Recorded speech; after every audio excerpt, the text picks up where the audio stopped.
An envoy-in-waiting hints at a deal that could reset a strained India-US friendship. A country once built on immigration slams the brake, and Indian students feel the chill. And in the Middle East, a billion-dollar project threatens to erase the idea of a Palestinian state. The numbers are bold, the words are blunt, and the stakes higher than ever. Good morning. Welcome to Top of the Morning by Mint. I'm your host, Nelson John. This is your smart daily briefing on what matters. From big moves in business to headlines shaping India and the world, we cut through the noise so you start your day informed and ahead. It's Friday, September 12th. Let's get started.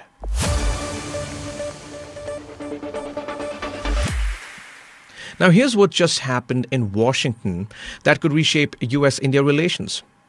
Sergio Gore, Trump's pick for ambassador to India, dropped some major news during his Senate confirmation hearing on Thursday. The 39-year-old told senators that the India-US trade deal is practically done, with Indian officials flying to Washington next week to hammer out final details. We're actively negotiating with the Indians right now. We're not that far apart on a deal. They're negotiating down to the nitty-gritty, Gore testified. Now, this is a complete 180-degree from just weeks ago when Trump officials were calling India an oil money laundromat for the Kremlin and demanding New Delhi pick sides between America and Russia-China. Those harsh words derailed trade talks scheduled for August. But what changed everything is Trump-Modi's bromance, according to Gore. Our president has a deep friendship with Prime Minister Modi, and that is something that is unique, he explained. When the president has been critical of India, he has gone out of his way to compliment Prime Minister Modi. Commerce Secretary Howard Lutnick backed up the optimism on Thursday, telling CNBC, "I think India will sort it out once they stop buying Russian oil." That's the big sticking point. Senators repeatedly grilled Gore about India's Russian oil purchases, with the committee chairman calling them dangerous.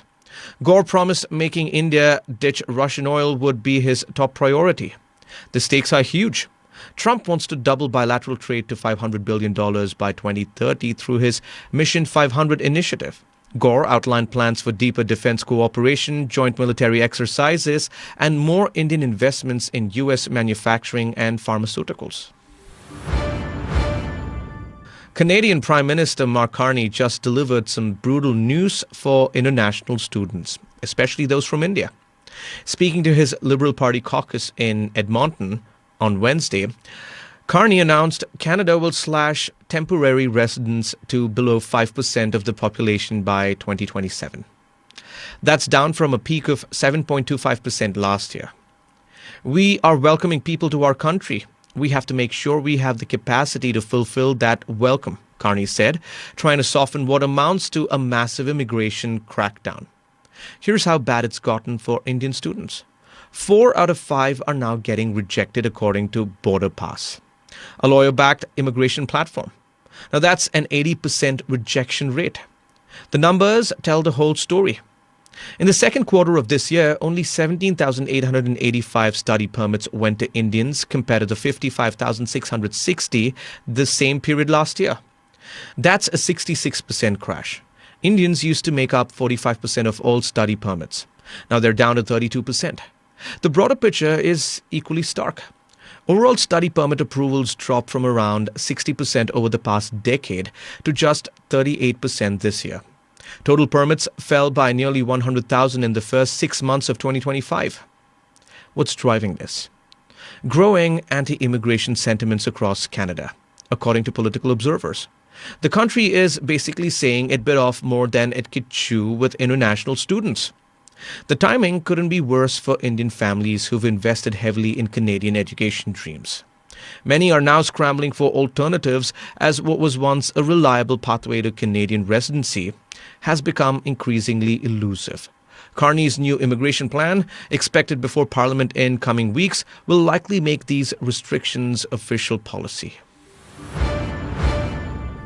Benjamin Netanyahu just ended any pretense about Palestinian statehood. Standing in the Male Adumim settlement on Thursday, Israeli Prime Minister delivered his bluntest statement yet. There will never be a Palestinian state. This place is ours. We will safeguard our heritage, our land and our security. He wasn't just talking.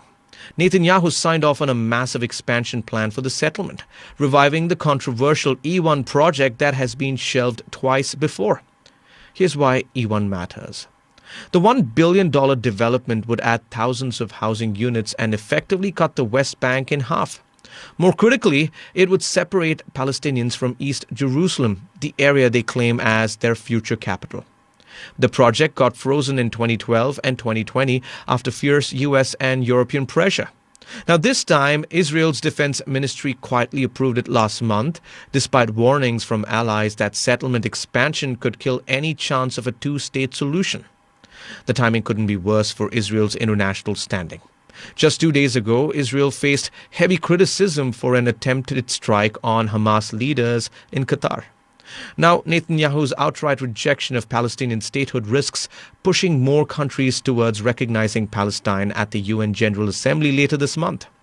Finance Minister Bezalel Smotrich telegraphed this moment back in August, saying a Palestinian state was being erased from the table through actions, not words. However, most of the world considers Israeli settlements in the West Bank illegal under international law. For Netanyahu's government, they're the future of Israeli territorial control. What this really means is simple. Netanyahu has officially abandoned the two-state framework that's guided Middle East diplomacy for decades. Mahindra & just became the first Indian automaker to tell customers what everyone suspected about E20 ethanol fuels. It's making older cars run worse. The company's CEO Nalinikant Golagunta announced on Thursday that they're issuing an advisory next week acknowledging the vehicles that are not calibrated for 20% ethanol could see reduced performance. Here's the breakdown. Cars made after April 1st, 2025 are fine because they're specifically tuned for E20. But older models, especially long-running favorites like the Scorpio and Bolero, might lose some punch. Earlier produced vehicles, while being completely safe to drive, could see a minor variation in either acceleration or fuel efficiency, Mahindra stated, promising to honor all warranties regardless. Now, this comes after months of consumer complaints on social media about sluggish performance since E20 rollout expanded. Transport Minister Nitin Gadkari dismissed the criticism as a politically motivated smear campaign by the petroleum lobby. But let's break down what this really means. India's push to reduce oil imports through ethanol blending is creating real-world trade-offs for drivers. The auto industry lobby SIAM tried damage control last week, insisting millions of cars run E20 safely with not a single vehicle breakdown reported.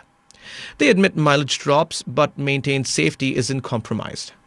Meanwhile, automakers are celebrating something else entirely. The government just slashed GST on small cars from 28 to 18%, which Maruti expects will boost small car sales by at least 10% next year. Hyundai is projecting the industry will swing from negative 2% growth to positive 5% compounding annual growth over 5 years. The message is clear: embrace ethanol's performance hits, but enjoy cheaper car prices. Infosys just announced its biggest share buyback ever, and it's telling a sign where India's IT industry stands right now. The Bangalore-based company will spend 18,000 crore rupees to buy back 100 million shares at 1,800 rupees each.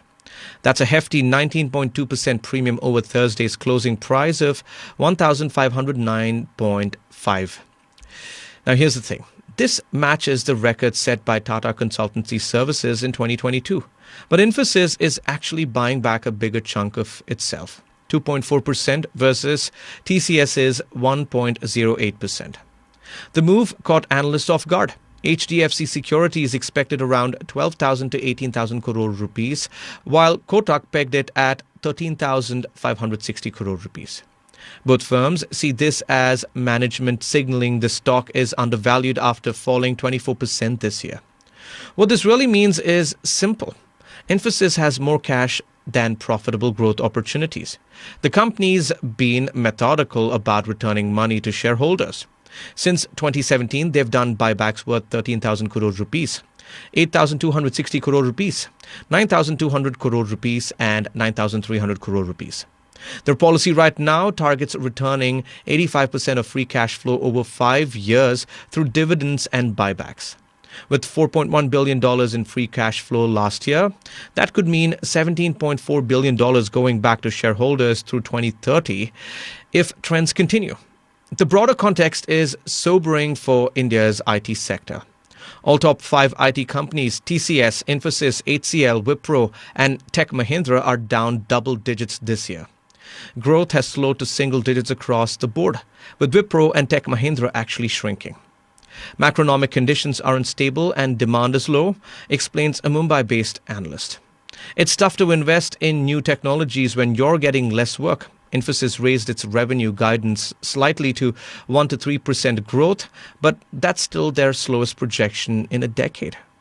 That's all for today. Thank you for joining in. We are eagerly looking forward to our next Top of the Morning episode, which will be packed with the latest news. Until then, this is Nelson John signing off. Have a great day.